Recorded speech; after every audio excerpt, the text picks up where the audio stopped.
Belgium में हाल ही में जो हुआ वो हमारे लिए चेतावनी है, खासकर हम में से उन लोगों के लिए जहां अभिव्यक्ति की स्वतंत्रता अब भी मौलिक अधिकार है, क्योंकि ये धीरे धीरे पूरे यूरोप में छीनी जा रही है और हमें इसे एक चेतावनी के रूप में देखना चाहिए और समझना चाहिए कि हालात कितने खराब हो चुके हैं। क्योंकि दोस्तों, ये वाकई बहुत ही भयानक हो गया है। ये कहानी सुनकर मैं हैरान रह गई। ये ड्रीस वैन लैंगनहोफ की कहानी है, जो दक्षिणपंथी कार्यकर्ता है। शायद वो सरकार में भी थे और उन्होंने कल एक दुखद घोषणा पोस्ट की थी। मुझे दूसरी बार हेट स्पीच में दोषी ठहराया गया और एक तकनीकी वजह से मुझे जेल नहीं भेजा गया, जिससे जज निराश हुए। विडंबना है कि प्राइवेट ग्रुप चैट में मीम्स के लिए मिली पिछली जेल सजा ही मेरी आज़ादी की वजह है। ठीक है, तो इस आदमी को एक प्राइवेट ग्रुप चैट में मीम्स भेजने के लिए जेल भेज दिया गया, जो अपने आप में ही बहुत अजीब है। लेकिन कहानी इससे भी बुरी हो जाती है। फरवरी 2024 में उन्होंने एक कैथोलिक विश्वविद्यालय में व्याख्यान दिया, जहां उन्होंने बड़े पैमाने पर प्रवास को अपराध और जीवन की गुणवत्ता में गिरावट से जोड़ा। सच बात है, उन्होंने जो भी बातें कहीं वे 100% सच थीं और वैज्ञानिक प्रमाणों पर आधारित थीं। अब ये बात क्यों महत्वपूर्ण है? जिस जज ने उन्हें दोषी ठहराया, उन्होंने क्या कहा था, आप यकीन नहीं करेंगे। पुशबैक में आपका स्वागत है।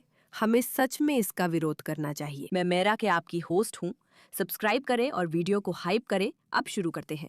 जज ने फैसले में ये लिखा था, भले ही वान लांगेनहोवे द्वारा दिए गए सभी बयान वैज्ञानिक प्रमाणों और आंकड़ों पर आधारित हों, इससे आपराधिक मंशा पर कोई फर्क नहीं पड़ता। वान लांगेनहोवे पर झूठी जानकारी फैलाने का आरोप नहीं है। उन पर तथ्यों को इस तरह से प्रस्तुत करने का आरोप है जिससे नस्लवाद विरोधी कानून में संरक्षित एक या अधिक आधारों पर व्यक्तियों के खिलाफ घृणा भड़कती है। सच बोलने पर मुझे जेल भेजना चाहते हैं, बस यही कहना है। मैं बिल्कुल स्पष्ट रहना चाहती हूँ। इस आदमी ने एक व्याख्यान में सच बताया। क्या वो सच लोगों के लिए स्वीकारना कठिन था? संभवतः, लेकिन उसने सच साझा किया और जज ने भी इसे स्वीकार किया। लेकिन क्योंकि उस सच को एक समूह जैसे कि बड़ी संख्या में आए प्रवासियों के प्रति घृणा भड़काने के रूप में समझा जा सकता है, इसलिए उसे नफरत फैलाने वाले भाषण के लिए जेल में डाला जा रहा है। आखिर ये हो क्या रहा है? असल में ये सब उल्टा पुल्टा, गड़बड़ झाला, अजीबोगरीब चीजें हो रही हैं। अब मैं चाहती हूँ कि इस कहानी के बारे में और बात करने से पहले आपको थोड़ा सा संदर्भ दे दूं। ये सब अभी बेल्जियम में हो रहा है।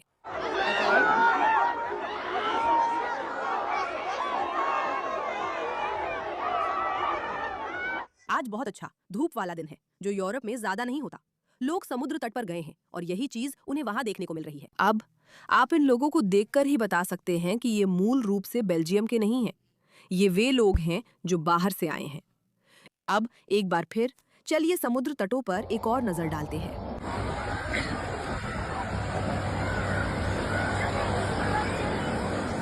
अब मुझे नहीं पता कि आपने कभी किसी बेल्जियन से मुलाकात की है या नहीं, लेकिन ये एक ऐसा समाज है जो अपने व्यवहार, अपनी बहुत शिष्टता और बहुत बहुत साफ सफाई पर गर्व करता है। मुझे इसमें यह भी जोड़ना है कि वहीं पर संयुक्त राष्ट्र का मुख्यालय भी है, तो इससे आपको उनकी मानसिकता का अंदाजा हो जाएगा। ईमानदारी से कहूँ तो व्यक्तिगत स्तर पर मुझे बेल्जियन लोग खास पसंद नहीं है, लेकिन वे ऐसे लोग हैं जो हर काम बहुत बहुत सही तरीके से करते हैं। ये बेल्जियन व्यवहार नहीं है।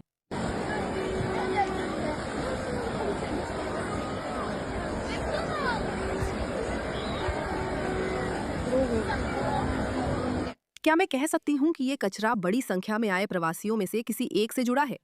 बिल्कुल नहीं। मैं बेवकूफ नहीं हूँ। मैं ऐसी बात कहने की कोशिश भी नहीं करूंगी। हमारे देश में आने वाले कुछ लोग यहाँ की जमीन को अपवित्र करते हैं, क्योंकि उन्हें इसकी परवाह नहीं है, जिससे उनकी मानसिकता स्पष्ट होती है।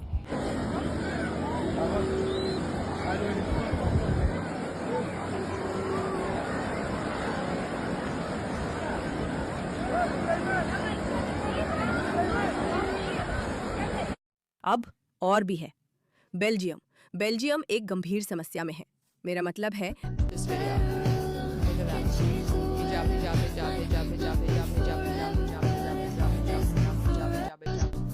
है वहाँ जो हो रहा है वो सच में पागलपन है। दुर्भाग्य से ये समस्या सिर्फ यूरोप की नहीं है।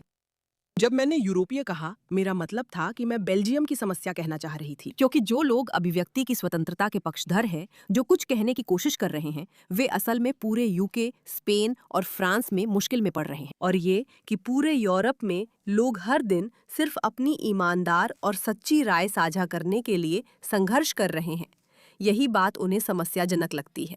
उन्हें ये पसंद नहीं है। ब्रिटेन में हमेशा ज्यादा आक्रामकता रहती है और यूनियन नेता के अनुसार ये बात हमारे इंटरव्यू के दौरान साफ हो जाती है।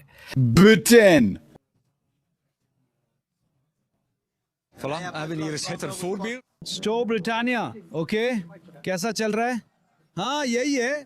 और हमारे पास धूप, समुद्र और अफरा तफरी का दिन होने वाला है। सही है। वे कह रहे हैं, देखो कुछ हो रहा है। मैं बताना चाहती हूँ कि ये काले बनाम गोरे का मुद्दा नहीं है। ये उन लोगों के बारे में है जो मूल रूप से बेल्जियम के हैं, जिनमें कई काले हैं। ये ठीक है, लेकिन बड़ी संख्या में प्रवासी जो आ रहे हैं और जिन्हें बेल्जियम के प्रति बिल्कुल भी सम्मान नहीं है ना? वे ऐसे ही व्यवहार करते हैं।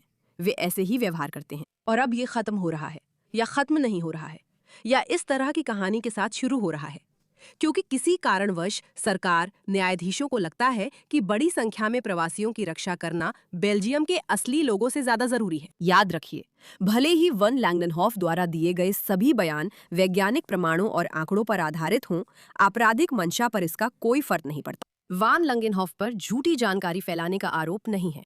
उन पर तथ्यों को इस तरह से प्रस्तुत करने का आरोप है जिससे नस्लवाद विरोधी कानून में संरक्षित एक या एक से अधिक आधारों पर व्यक्तियों के खिलाफ घृणा भड़कती है।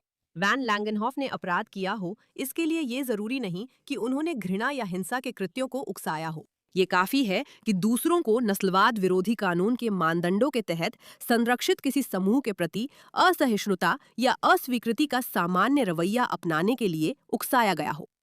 इसका मतलब है कि आप घृणा भड़काने पर जेल जा सकते हैं, चाहे आपके बयान पूरी तरह तथ्यात्मक हों और आपने घृणा के कृत्यों के लिए ना उकसाया हो। जिसका मतलब है कि मैं ये वीडियो बनाकर और कहकर क्या बड़े पैमाने पर प्रवास जैसी किसी चीज और जीवन की गुणवत्ता में गिरावट या अपराध में वृद्धि के बीच कोई संबंध है, या ऐसे सवाल जो डेटा से जुड़े हैं, जिनका वैज्ञानिक रूप से प्रमाणित उत्तर है। मैं कोई ऐसा व्यक्ति हो सकता हूं जो नफरत भड़का रहा है और इसलिए सिर्फ 2024 में एक लेक्चर में ये सवाल पूछने के आधार पर मैं जेल भी जा सकता हूं, और आप भी सिर्फ इसके बारे में सोचने भर से जेल जा सकते हैं। सबसे पागलपन वाली बात यह है कि इसके खिलाफ कोई बचाव संभव नहीं है। मैंने जिन वैज्ञानिक अध्ययनों का हवाला दिया था उन्हें कोर्ट में पेश किया, लेकिन जज ने परवाह नहीं की। मैंने ये भी दिखाया कि लेक्चर में सैकड़ों छात्रों की अलग अलग राजनीतिक विचारधाराएं थीं और सभी अपनी राय या सवाल रख सकते थे। लेक्चर शांतिपूर्वक चला, किसी को नफरत के लिए नहीं उकसाया गया।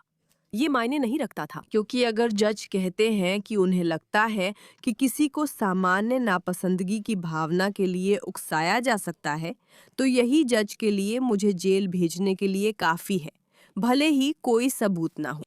ये पागलपन है। मैं आपको इसलिए बता रही हूँ ताकि आपको चेतावनी दे सकूं कि जब तक ये हेट स्पीच कानून लागू हो जाते हैं तब तक बहुत देर हो चुकी होगी। आप कभी भी अदालत में इन कानूनों को हरा नहीं पाएंगे। आपको इन्हें लागू होने से पहले ही रोकना होगा। मेरी किस्मत को अपनी चेतावनी समझो, ठीक है?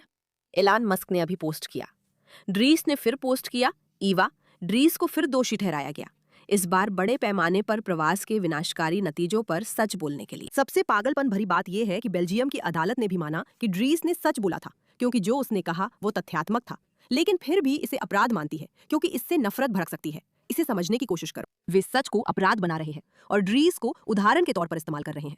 वो सबको एकजुट कर रहे हैं, तो आइए हम भी एकजुट होकर उनकी मदद करें। ड्रीस एक युवा पिता, बहादुर देशभक्त है, जिन्हें बेल्जियम का सत्ता प्रतिष्ठान सालों से बर्बाद करने की कोशिश कर रही है। वे सच में मदद के हकदार हैं। अगर उनके लिए कोई चंदा जुटाने का अभियान है तो मुझे कहना होगा।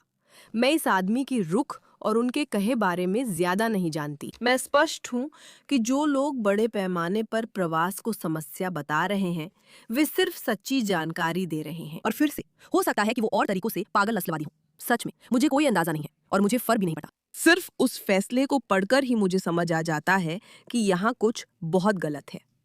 केविन बेस के शब्दों में बेल्जियम में सच को घृणास्पद कहा जाता है, इसलिए सच बोलना अब कानून के खिलाफ है, जो सच को गलत सूचना कहने से भी ज्यादा खतरनाक है।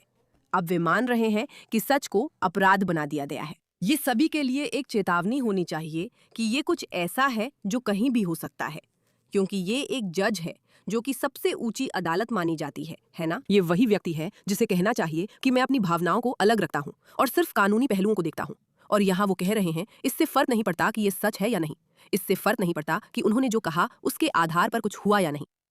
अगर इन संरक्षित समूहों में से किसी एक में किसी को थोड़ा भी असहज महसूस कराने की संभावना है, तो वह एक घृणा अपराध है।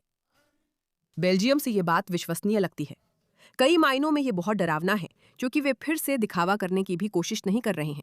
वे ये दिखावा नहीं कर रहे कि उन्होंने जो कहा वो सच नहीं था। वे कहते हैं, ये सही है, लेकिन आप इसे नहीं कह सकते क्योंकि मुझे असहजता होती है, इसलिए आप जेल जाएंगे।